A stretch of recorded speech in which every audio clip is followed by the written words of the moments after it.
자, 바로 설교하겠습니다. 내 생에 주께서 오시지 않는다 하여도 2부입니다. 2부입니다. 지난 시간에 이 다윗의 삶을 통해서 우리가 어떻게 하면 하나님 마음이 아픈 사람이 될 수 있을까에 대한 그 세 가지 방법을 묵상했습니다. 먼저는 은혜를 아는 자가 되어야 된다 공부했고요. 그 다음 하나님의 주권을 인정하는 자가 되어야 된다. 그것까지 봤습니다. 오늘 세 번째 볼 것은요.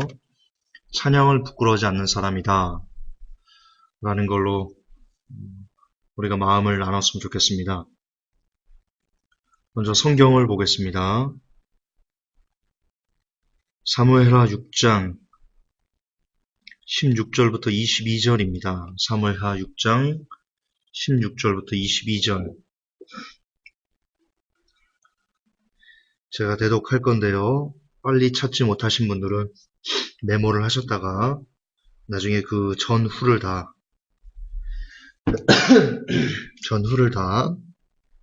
보시기 바랍니다. 사무엘하 6장 16절에서 22절까지.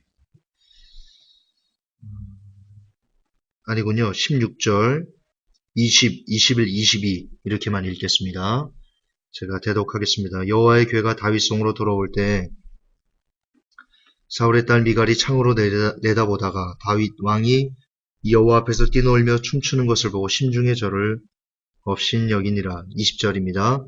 다윗이 자기의 가족에게 축복하러 돌아오매 사울의 딸 미갈이 나와서 다윗을 맞으며 가로되 이스라엘 왕이 오늘날 어떻게 영화로우신지 방탕한 자가 염치 없이 자기의 몸을 드러내는 것처럼 오늘날 그 신복의 계집종의 눈앞에서 몸을 드러내셨도다.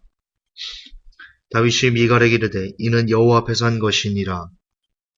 저가 내 아비와 온 집을 버리시고 나를 택하사 나로 여호와의 백성 이스라엘의 주권자를 삼으셨으니 내가 여호와 앞에서 뛰놀리라. 22절이 참 중요합니다. 내가 이보다 더 낮아져서 스스로 천하게 보일지라도 내가 말한 바 계집종에게는 내가 높임을 받으리라 한지라. 아멘. 지금 하나님의 괴가 들어오는 것을 다윗이 보고 기뻐서 열정적으로 찬양했습니다. 뛰면서 다른 성경에 보면 옷이 벗겨진 줄도 모르고 그렇게 찬양한 걸로 묘사되어 나옵니다. 그걸 보고 미갈이 비웃습니다. 여러분, 오늘은 이 찬양을 부끄러워하는 자 요거와는 좀 다른 내용인데요. 미갈이 비웃은 이유에 대해서 여러분 아십니까? 미갈은 참 다윗을 사랑했던 그런 사람입니다. 그런 여인입니다. 그래서 사울이 다윗을 죽이려고 할 때 다윗을 도망치게 해서 그 생명을 건져줬던 그처럼 미갈은 다윗을 참 좋아했던 사람입니다. 그런데 지금 미갈은 다윗을 비웃습니다. 다윗의 열정적인 찬양을 보고 비웃습니다. 이유가 있습니다. 성경을 잘 보면 그래서 성경은 참 행간을 읽는 게 중요한데요. 많이 보면 행간을 알 수 있습니다. 이 사울이 그 다윗의 아내인 미갈을 갈림에 사는 라이스의 아들 발디에게 줬습니다. 사무엘상 25장 44절에 이렇게 기록되어 있거든요. 사울이 그 딸 다윗의 아내 미갈을 갈림에 사는 라이스의 아들 발디에게 주었더라. 그런데 다윗이 이제 사울이 죽고 나서 아브넬에게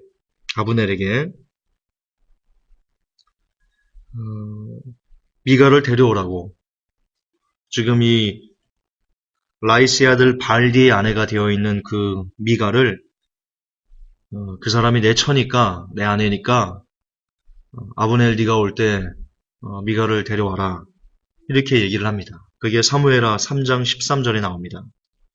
다윗이 가로되 좋다 내가 너와 언약하려니와 내가 내게 한 가지를 요구하리니 나를 보러 올 때 위선 사울의 딸 미갈을 데리고 오라. 그렇지 않으면 내 얼굴을 보지 못하리라 하고 이렇게 나와 있습니다. 그런데 여기 아주 로맨스 소설?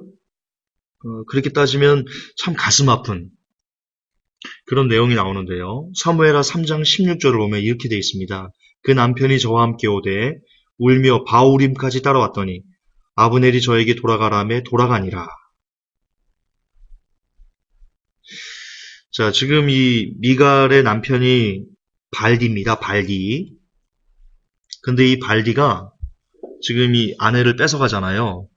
그 아내가 뺏어가는 것을 보고 남자가 그 아내 때문에 울면서 계속해서 바우림까지.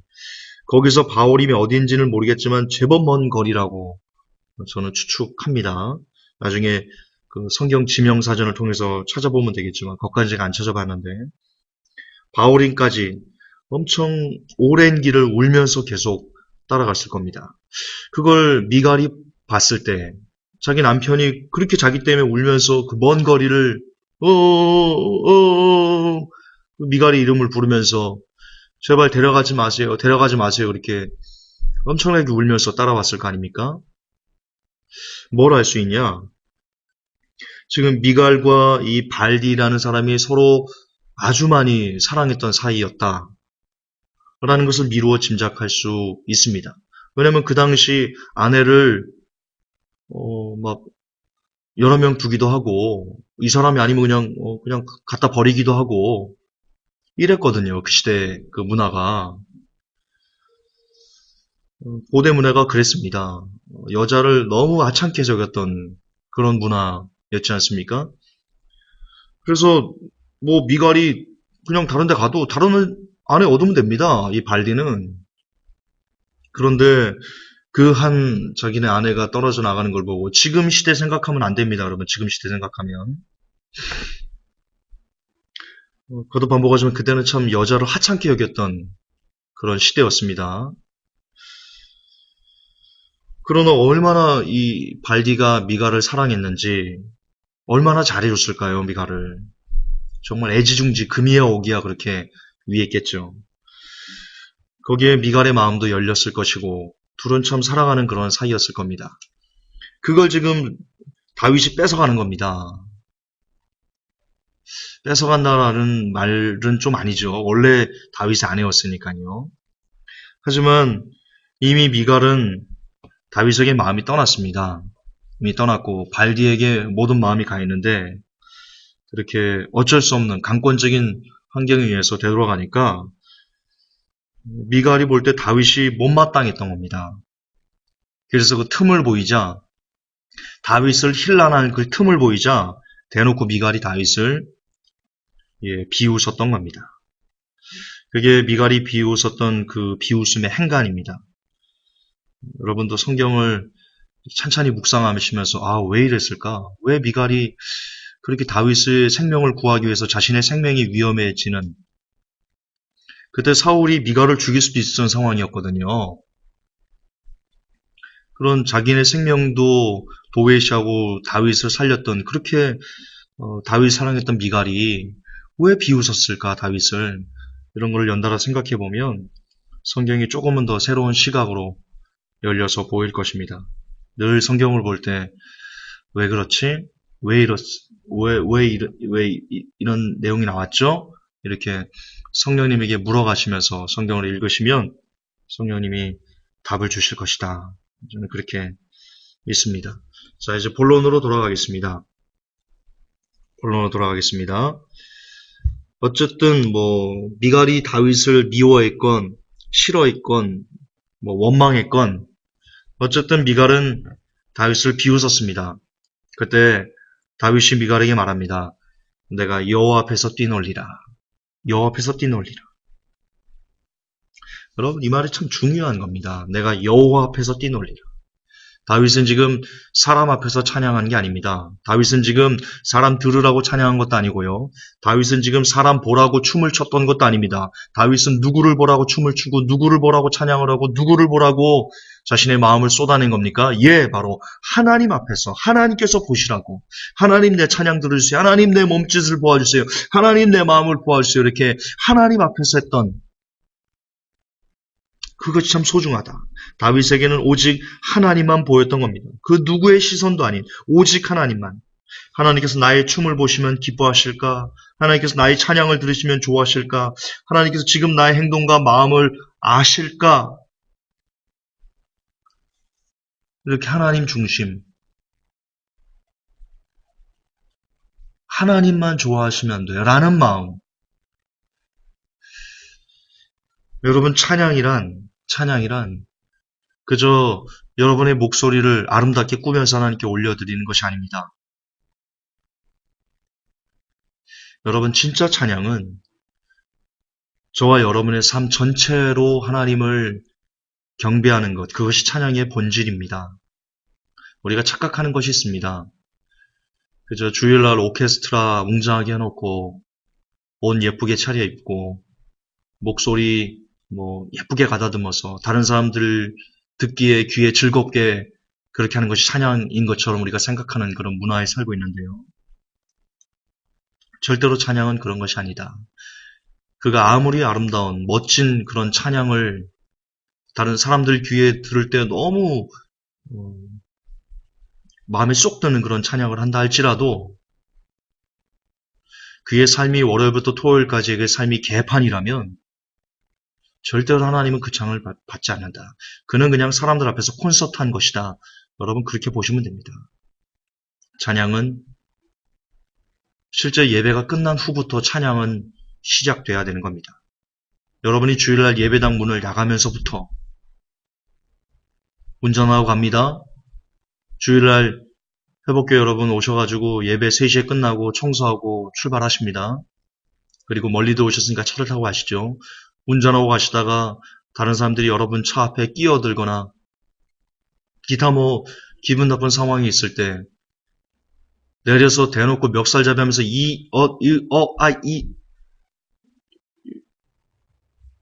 거기서부터 시작해서 토요일까지 계속 불평에, 불만에, 짜증에, 험담에 하나님께서 원치 않는 그런 여러 가지 일들에 파묻혀서 살고 주일날 와서 거룩 하나님이 그 찬양을 역겨워서 토해내실 겁니다. 역겨워서 토해내실 겁니다. 찬양은 그런 게 아니다. 찬양은 삶이다.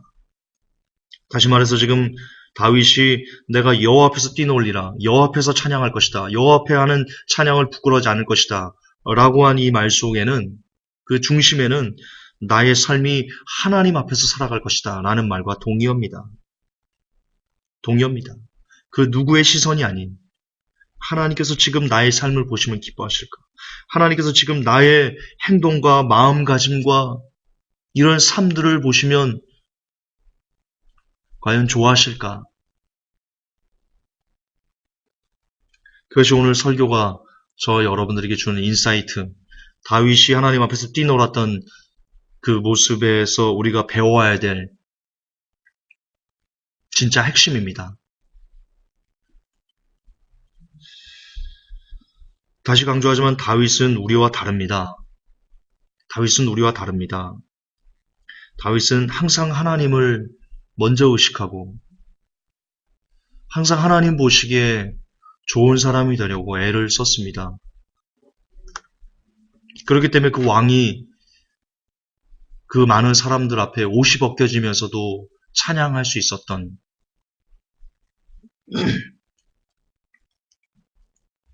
그 원동력이 된 것이죠. 그러나 우리는 참 사람을 많이 의식합니다. 그렇지 않습니까? 혼자 있을 때 나의 삶은 개판이지만 교회에 와서 나의 삶은 거룩 그 자체지 않습니까? 그렇게 우리를 포장하지 않습니까? 김전사 너는 안 그래? 저도 그렇습니다. 저도 적어도 물론 삶을 우리 개판으로 산다. 솔직히 그건 아닙니다. 나름 정말 열심히 살려고 몸부림을 칩니다. 순간순간 넘어지는 때도 있지만 어쨌든 참 열심히 하나님 앞에 살아가려고 애를 쓰는 것은 그거는 팩트입니다. 그러나 그럼에도 불구하고 저 혼자 있을 때의 삶보다는 주일날 설교할 때 그리고 성도님들 앞에서 조금은 더 거룩하고 잘난 체 하려고 하는 것이 역시 또 팩트입니다. 근데 그건 저만 아니겠죠. 저뿐만 아니겠죠. 모든 사람이 다 그렇습니다. 그리고 그렇다는 것은 우리가 아직도 하나님보다는 사람 위주의 신앙생활을 하고 있다는 것을 단적으로 드러내고 있다. 라는 가슴 아픈 고백을 하지 않을 수가 없습니다.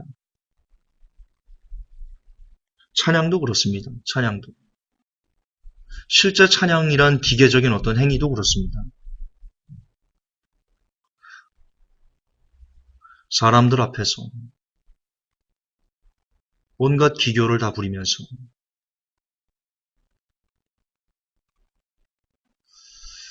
사람들의 귀를 즐겁게 하기 위해서 애를 쓰는, 그래서 저는 개인적으로 성가대 연습이라는 단어를 참 싫어합니다. 솔직히 예전에 찬양단을 인도할 때 예전 교회에서요, 그리고 성가대 지휘도 제가 했었는데요, 아이들 데리고 제가 고등학교 때부터 고1 때부터 성가대 지휘를 했습니다. 학생 예배. 중고등학교 애들 고1 때, 아니 고1 때는 아니고 고2 때인가 그럴 거다. 고2 때. 고3 형들이 안 한다고 했을 때 아마 고2 때일 겁니다. 고2 때부터 제가 성가대 지휘를 했는데. 근데 그랬습니다. 고2 때 성가대 지휘하면서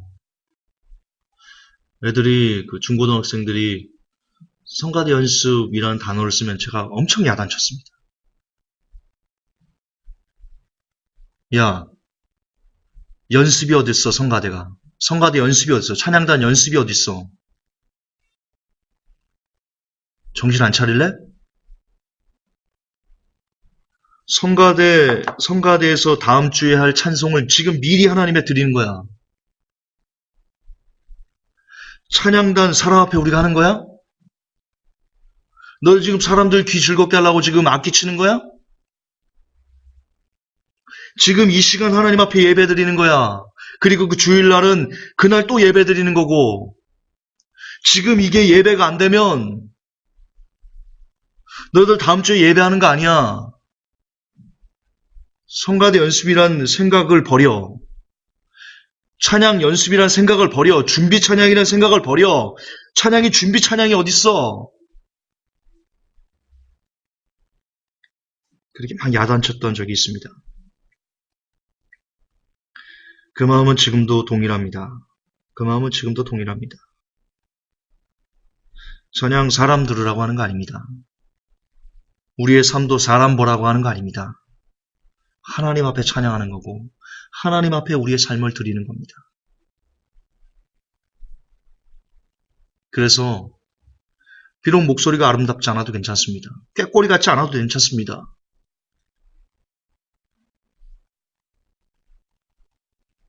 박자 따박따박 맞추지 않아도 괜찮습니다.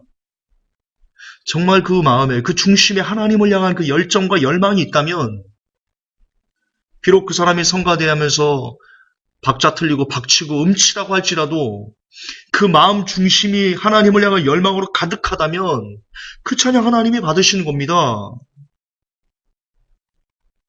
가장 아름답게 받으시는 겁니다.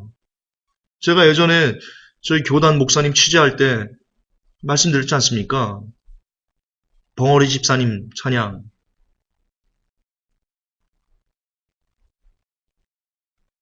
한 번 더 말씀드릴까요?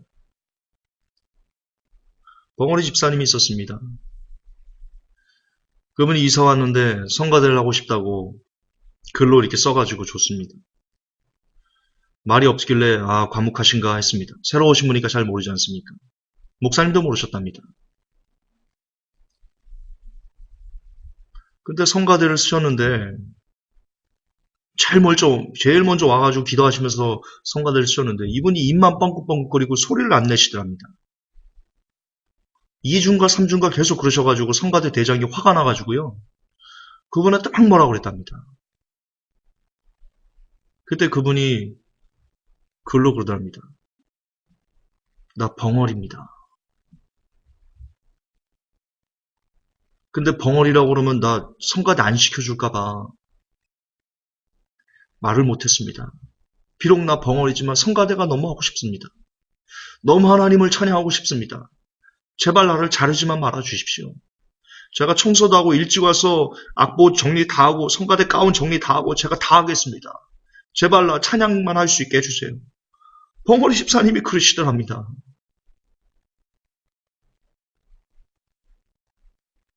이거 싫어합니다. 싫어. 저는 그때 또 한 번 깨달았습니다. 찬양이 무엇인가? 정말 하나님께서 받으시는 찬양이 무엇인가? 저는 그때 또 깨달았습니다. 하나님 얼마나 우셨을까? 그 찬양 들으면서. 하늘에서 하늘 보좌에 앉으셔가지고 그 벙어리 집사님이 비록 입은 안 나오지만 소리는 못 내지만 누구보다 크게 입을 벌리면서 온 마음을 다해서 온 몸짓을 다해서 하나님을 찬양할 때 하나님이 그 찬양을 들으시면서 엉엉 우셨을 겁니다. 그래 내가 네 찬양 받았다. 그래 고맙다. 고맙다.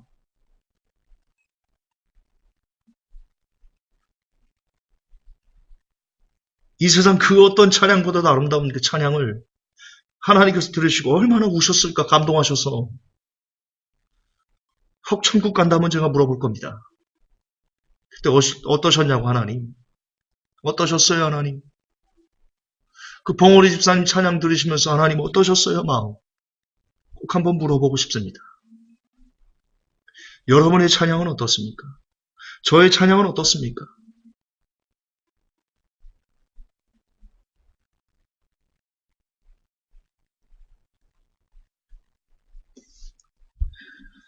다윗이 되고 싶습니다.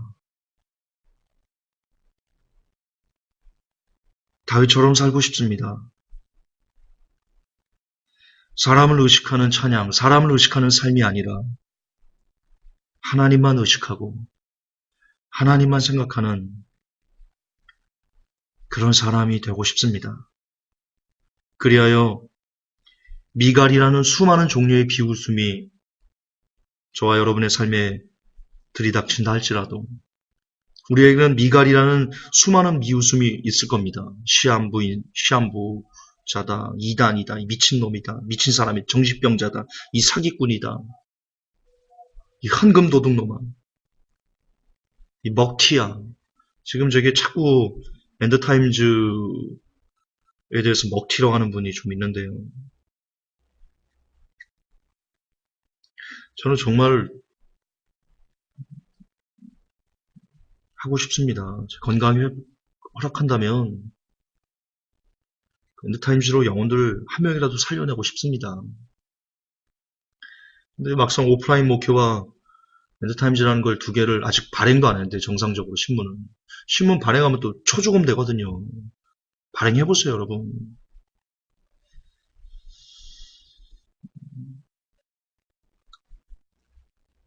어쨌든 이런 미갈이라는 수많은 비웃음이 우리에게 온다고 할지라도 저와 여러분의 삶에 들이닥친다 할지라도 어떤 종류의 비난과 비웃음이 온다고 할지라도 오직 하나님만 보고 앞으로 전진할 줄 아는 사람이 되고 싶습니다. 하나님 앞에서 한 찬양이기 때문에 나는 부끄럽지 않아 라고 당당히 고백할 수 있는 사람이고 싶습니다. 거듭 반복하지만 찬송은 입으로 드리는 노래가 아닌 저와 여러분의 삶입니다.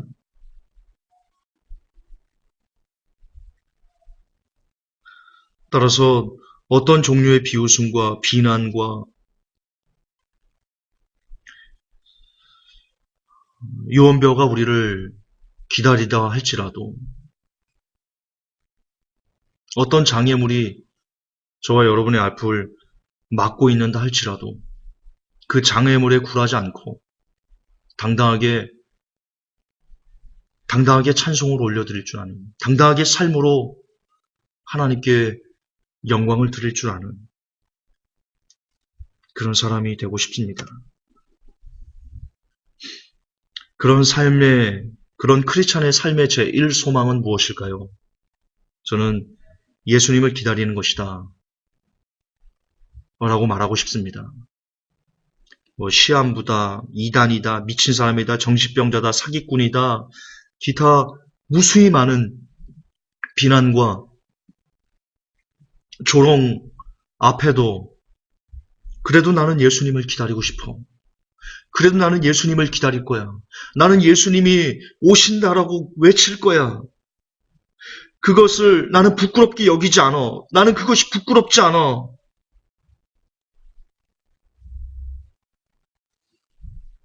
그렇게 고백할 줄 아는 사람이었으면 좋겠습니다. 그래서 심지어 내 생에 주께서 오시지 않는다 할지라도 그것 때문에 사람들이 야 김전사 봐라 제가 2011년부터 나오더니 예수님 오신다고 막 그러더니 그리고 한 번 실수하더니 그대로 뭐 시한부는 아니지만 어쨌든 계속 주님 오신다 그러더니 야 쟤 80대에서 죽을 때까지 주님 안 오신가 봐. 쟤는 거짓 선지자였어. 쟤는 정신병자가 맞았어. 그렇게 손가락질을 받는다 할지라도. 그래서 다 늙어서 병들어서 그렇게 죽어가는 순간에 아직 살아서 주께서 오시는 것을 보지 못하고 그렇게 죽게 되는 순간일지라도 관 속에 눈 감으며 병원에서 그 침대 위에서 눈 감으며 그래도 주님 한평생 주님 기다리면서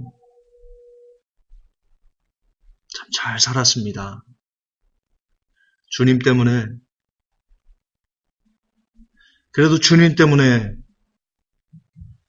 참 행복했던 인생이었습니다. 비록 주님 제가 살아서 주님 모습을 뵙지는 못하였지만 혹 이 몸이 죽게 갈 수 있다면 그때는 가서 주님 눈은 어떻게 생겼는지 코는 어떻게 생겼는지 입은 어떻게 생기셨고 키는 얼만큼이신지 음성은 어떠하신지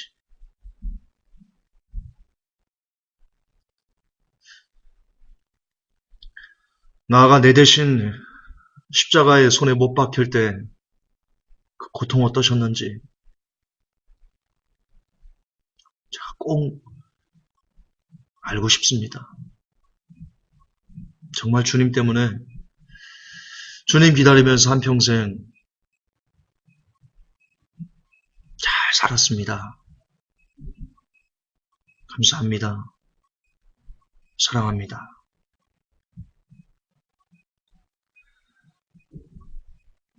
그렇게 평생 주님을 기다리며 살 수 있었음에 감사하고 싶습니다. 평생 주님을 기다리며 살았다는 그 사실 하나만으로 옅은 미소를 지으며 고백하고 싶습니다.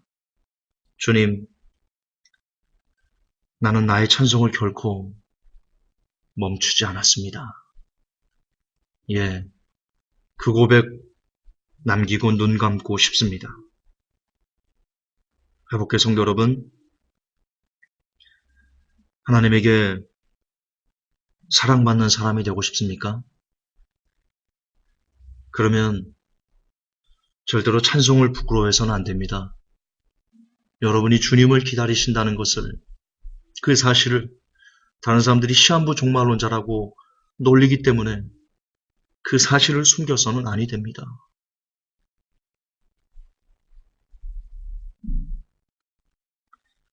정말 하나님에게 사랑받는 사람이 되시길 원하신다면 여러분의 찬송을 주님이 오시고 주님을 기다린다는 그 사실에 입각한 각자의 삶을 그 찬송을 절대로 멈춰서도 안 됩니다.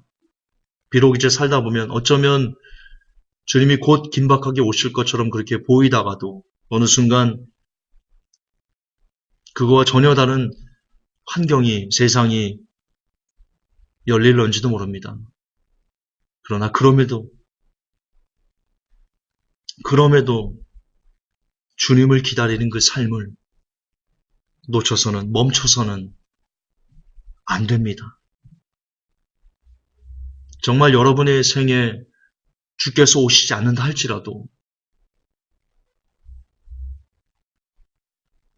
그것 때문에 불평하거나 낙심하거나 원망하거나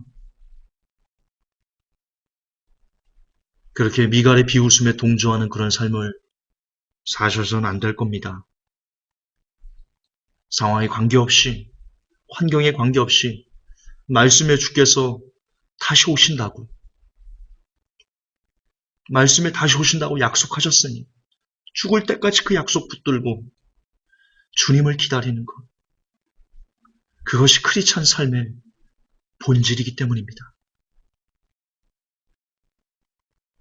사랑하는 회복교 성도 여러분, 마지막까지, 우리 모두 마지막까지 각자의 찬송을, 각자의 삶을 우렁차게 하나님께 올립시다. 이 외침과 함께 마라나타, 아멘 주 예수여 오시옵소서. 하나님, 내 성에 주님이 오시지 않는다 할지라도 주님을 기다릴 수 있어서, 그러면서 삶을 살 수 있어서 행복했습니다. 행복합니다. 주님을 기다리는 것 때문에, 주님이 오실 것이다 라고 말하는 것 때문에 수많은 미갈에 비웃음이 있지만, 그러함에도 불구하고 주님을 기다리며 살 수 있어서 행복합니다. 회복교의 모든 성도들, 그들과 함께 평생 주님을 기다리며 다시 오겠다 약속하신 그 약속 하나 붙들고, 그 편지 하나 붙들고 평생을 주님을 사모하며 사는 사람이 제가 될 수 있기를, 그리고 이 메시지를 듣는 모든 성도들이 될 수 있기를 이 시간 간절히 예수님의 이름으로 축복하며 기도하옵나이다. 아멘. 주님 감사합니다.